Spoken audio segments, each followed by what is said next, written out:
warahmatullahi wabarakatuh. Innal hamdalillah wassalatu wassalamu ala Rasulillah Sayyidina Muhammad bin Abdillah wa ala alihi wa sahbihi wa man tabi'a lahu wa wala. Qala subhanaka la ilma lana illa ma 'allamtana innaka antal alimul hakim.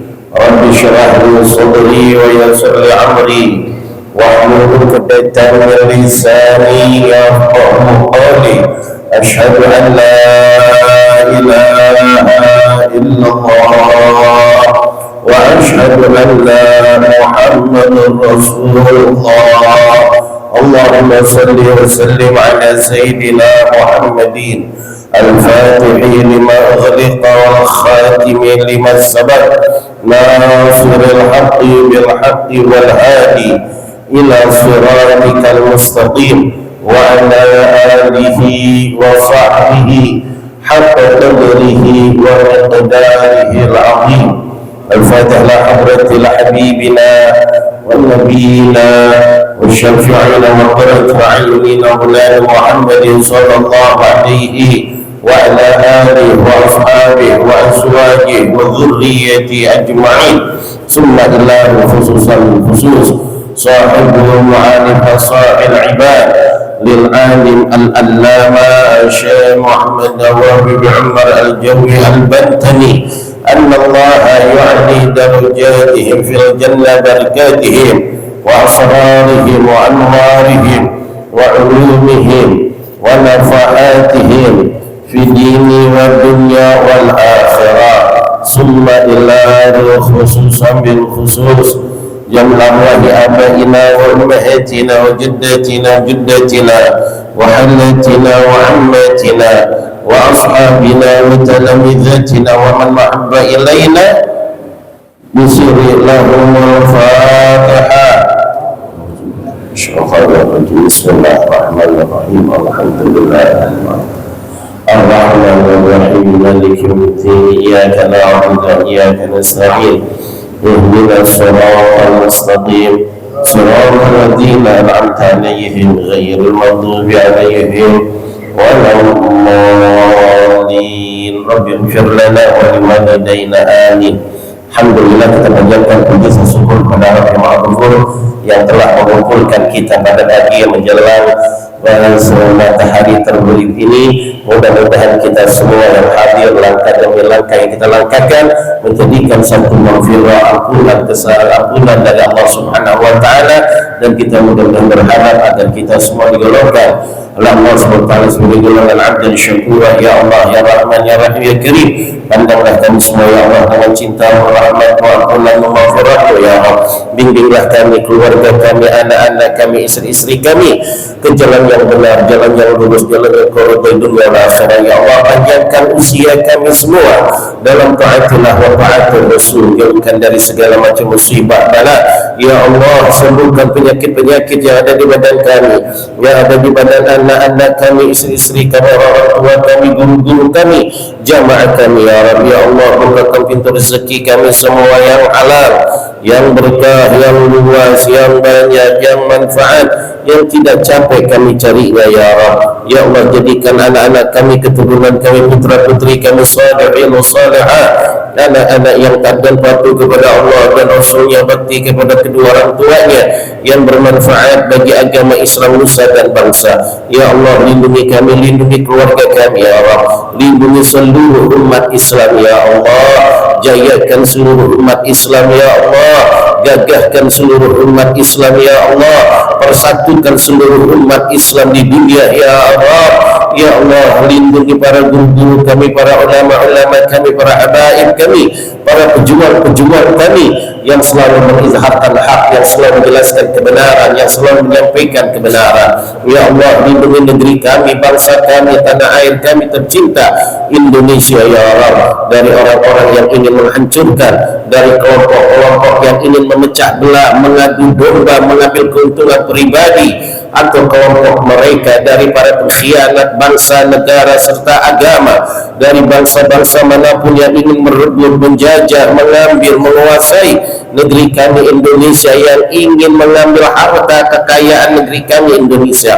Hancurkan mereka semua ya Allah, hancurkan mereka semua ya Allah, hancurkan mereka semua ya Allah, porak-porandakan mereka semua ya Allah, hinakan mereka semua ya Allah, berikan kekalahan kerugian kepada mereka semua ya Allah, gagalkan semua rencana jahat buruk mereka, adu antara mereka dengan mereka, saling menjatuhkan, saling membongkar, saling menuding, saling menuduh, saling menuntut, saling membuka kejelekan di antara kejelekan yang mereka sama-sama perbuat di dalam kejelekan. Ya Rahman ya Rahim ya Karim, nasibkan kami semua ya Allah bisa ibadah haji, bisa umrah, ziarah ke tanah suci, ziarah ke makam baginda Nabi ya Allah. Tetapkan iman Islam kami sampai akhir hayat kami, meninggalkan kami semua dalam keadaan husnul khatimah, amin ya rabbal alamin.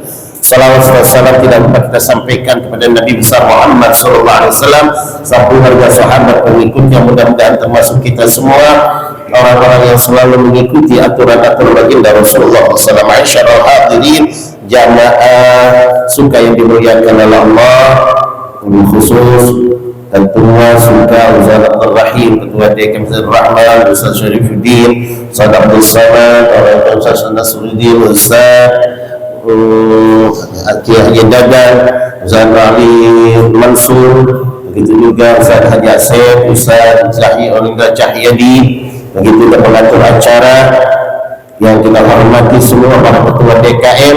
Mudah-mudahan semua tanpa terkecuali mendapatkan cinta dan kasih Allah SWT. Masyaallah hadirin jamaah yang dimuliakan oleh Allah, kita lanjutkan pelajaran kita. Bismillahirrahmanirrahim.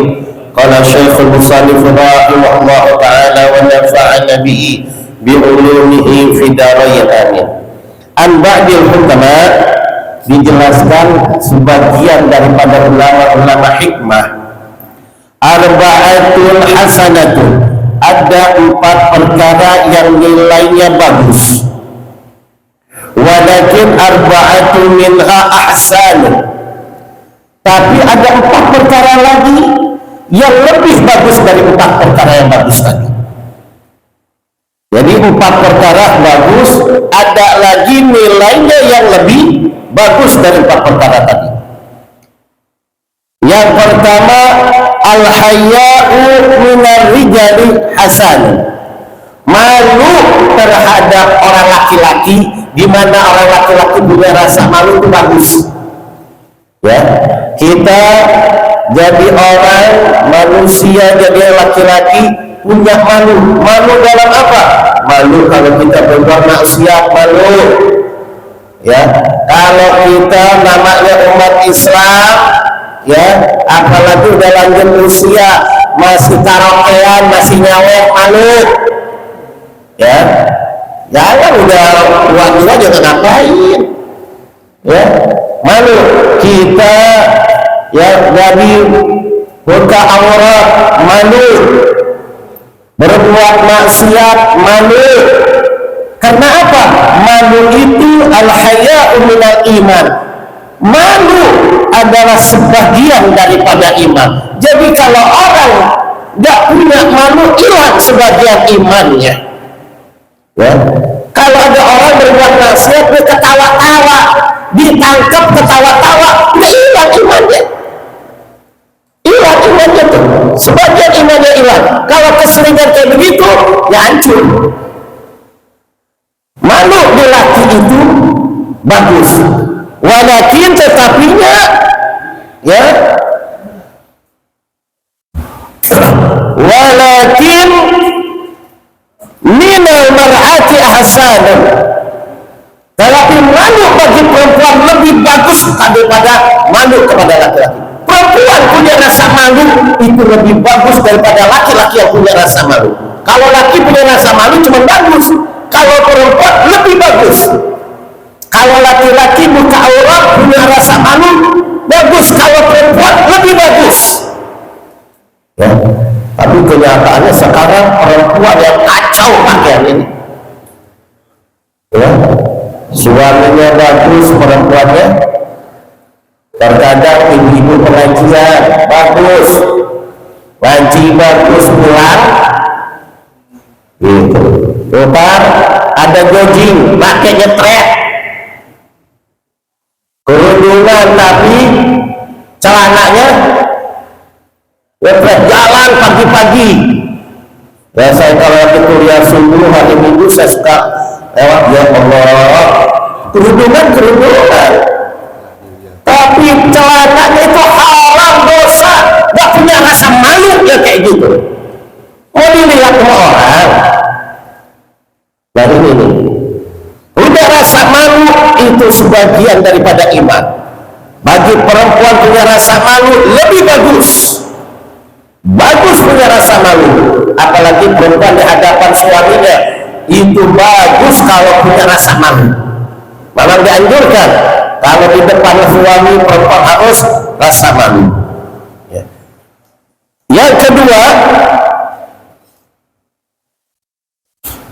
wal adlu min kulli ahadin hasan, adil terhadap tiap-tiap manusia itu bagus. Kita adil kepada diri kita bagus, kita tahu nih diri kita, ya Allah, kita bakal balik kepada Allah nanti di akhirat gimana. Kita adil, jangan kita paksakan berbuat kesalahan dulu. Kita adil, ayo kita banyak-banyak ibadah ya. Lihat kita nih usia udah lanjut, nanti kita bakal dipanggil oleh Allah.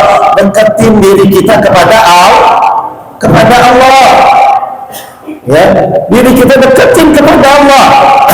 Jangan sampai kita nggak punya adil kepada diri kita sendiri.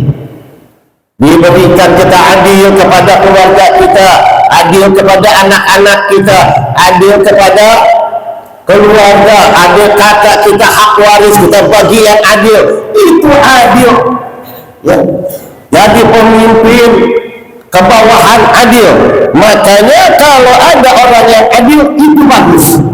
Walakin tetapinya minal umara'i ahsanun, adil kepada pemerintah itu lebih bagus. Kalau pemerintah punya rasa adil kepada rakyatnya jauh lebih bagus daripada rakyat yang punya adil kepada keluarganya. Ada dalam sebuah kisah di dalam kitab An-Nawawi, ini saya ambil dalam kitab An-Nawawi. Dulu diceritakan oleh para ulama-ulama, ada Raja Kisra, raja yang paling adil, Raja Adil Kisra ini. Udah itu terjadi di rakyatnya. Ada rakyat yang jual beli, dia jual ke rumahnya kepada si fulan. Bilangnya saya jual rumah sama kamu, dibelilah, beres, ditinggalin. Nggak tahunya di dalam rumah itu ada harta pendeman. Pas ya Allah, ini harta pendeman. Ini bukan punya saya, punya yang pemilik rumah yang pertama. Saya beli rumah, bukan beli harta. Datanglah si pembeli ini kepada penjual. Ya saudaraku, saya kan beli rumah sama kamu. Iya, kamu beli rumah sama saya, beli tanah, beli rumah. Iya, tapi di dalam rumah itu ada harta pendeman. Ini punya kamu, ambil. Oh nggak bisa, saya udah jual, berarti milik kamu. Ya gigit. Kira-kira kalau kita yang beli rumah ada kayak gitu, bilangnya enggak? Ada. Malahan kita bilang alhamdulillah, sering-sering aja beli rumah kayak gitu. Kita beli rumah di dalamnya ada harta pendeman, jujur gak kita sama pemiliknya? Tak ada, bahkan pemiliknya nanya, Pak, lagi itu perasaan saya ada harta ketinggalan. Ada. Nggak bakal gimana tuh? Ini dia banget. Ini milik kamu. Saya nggak beli harta, saya beli rumah. Kata si penjual, saya jual rumah berikut tanahnya dan isi-isinya, berarti milik kamu. Dua-duanya kagak ada mau. Masya Allah, saking warok-waroknya, dia kagak mau makan kalau bukan haknya, dia kagak mau makan kalau bukan miliknya, dia takut sama Allah. Luar biasa ini. Ribut, udah kita raja, kita minta adil sama raja. Datang sama raja, cerita, raja, saya ini ya beli rumah sama si fulan begini gini, nah ini penjualnya begini, cerita. Rajanya dia dengerin, ini gimana cara mutusinnya. Raja diam sebentar, dia pikir gini aja, gini, ente punya anak gak? Pembeli, saya punya anak laki-laki yang cukup umur.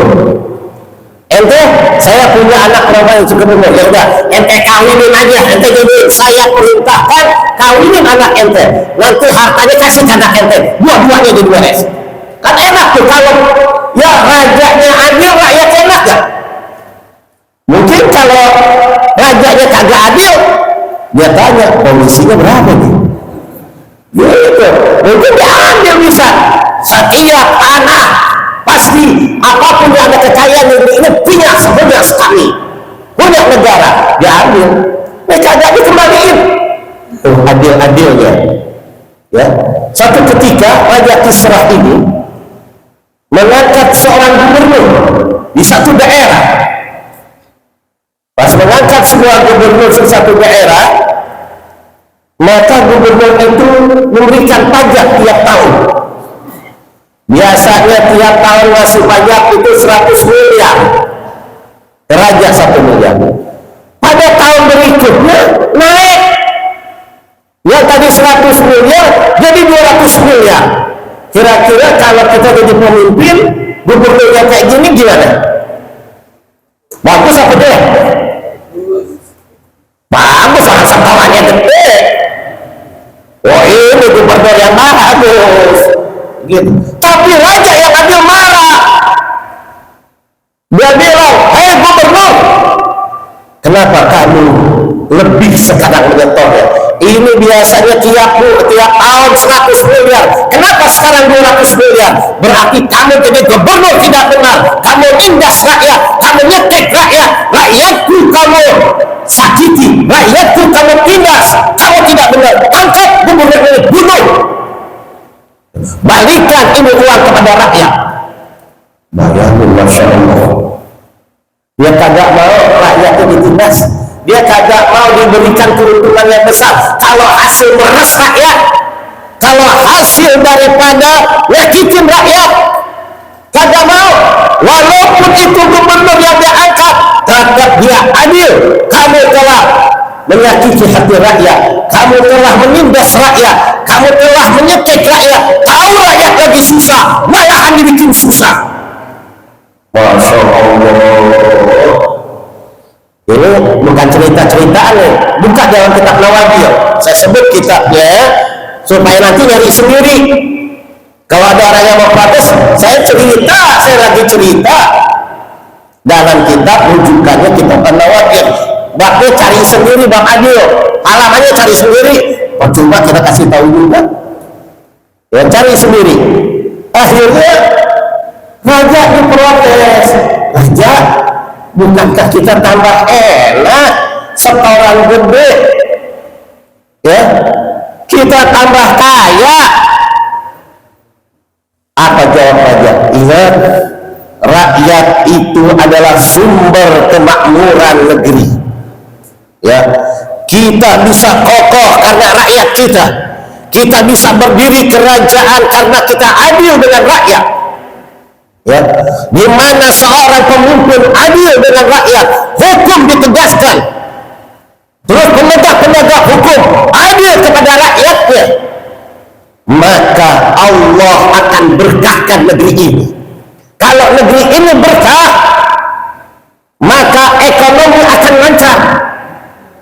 Kalau ekonomi lancar, rakyat akan senang, subur makmur, maka kita bisa disebut seorang pemimpin. Tapi kalau pemimpinnya kagak benar, pemimpinnya milih kasih, hukum cuma berat, ya, berat ke bawah, ke atas kagak ada berat-beratnya sama sekali. Hukum tajam ke bawah, ke atas nggak ada tajam sama sekali.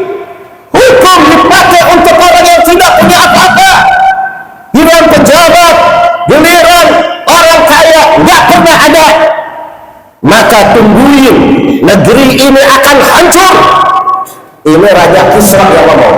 Akan Allah turunkan laknat, bencana, akan Allah turunkan kehancuran, dan tidak ada ketentraman. Kita akan selalu beradu domba dan akan ribut terus-menerus.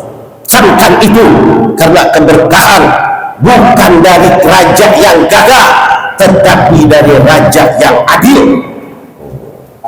Bisanya negara tegak bukan dari pemimpin yang gagah, tapi dari pemimpin yang adil.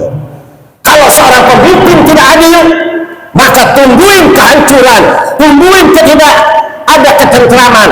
Rakyat akan selalu mengutuk doa rakyat memberikan kabul kepada pemimpin yang tidak adil. Maka camkan oleh kalian, kata Raja Kisra, adillah kalian menjadi pemimpin, aku berikan jabatan kepada kalian, gunakanlah jabatan itu dengan sebaik-baiknya. Masya Allah. Baru semalam tuh Pak, saya lagi buka ya kitabnya, Masya Allah. Hebat, saya buka kitab ini ada juga ya.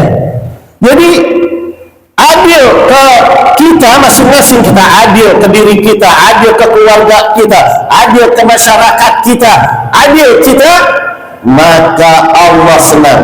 Tapi ke adil ke umara, adil ke raja, adil ke pemerintah, Allah jauh lebih senang. Karena di antara doa yang diterima oleh Allah adalah doa pemimpin yang adil. Ya, mudah-mudahan kita doakan pemimpin-pemimpin kita, pemimpin seluruh umat Islam diberikan adil kepada rakyatnya. Amin ya rabbal alamin. Satu lagi dah.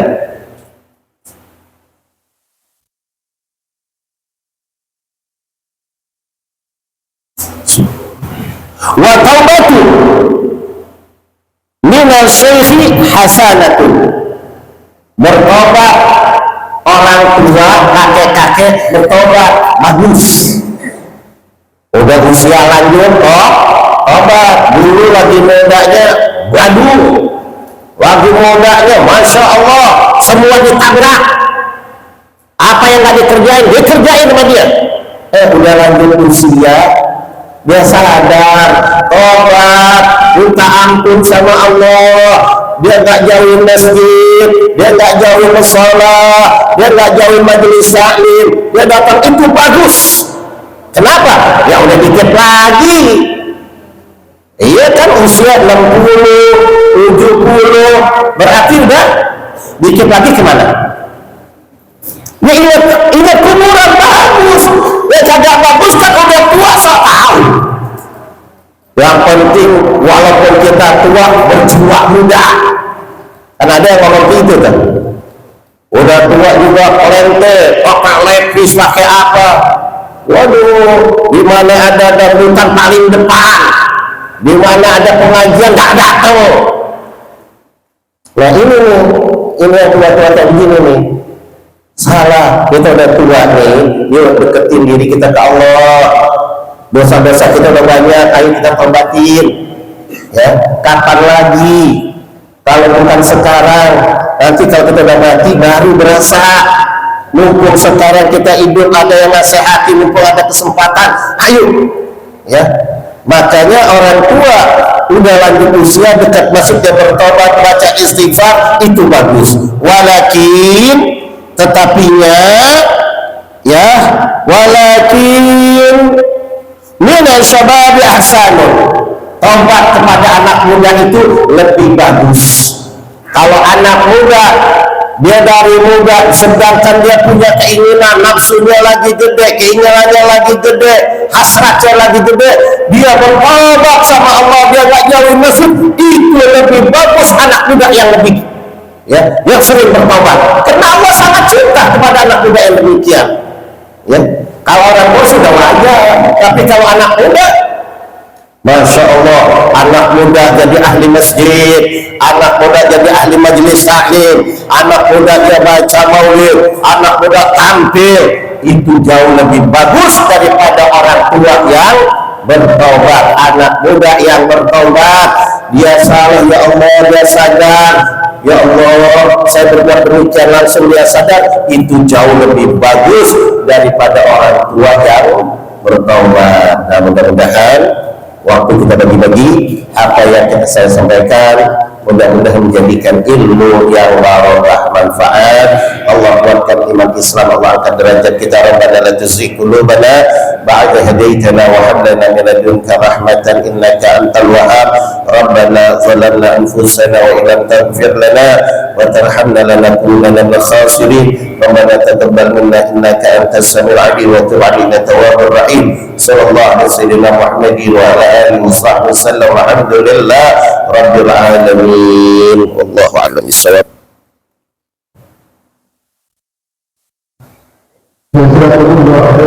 Terima kasih.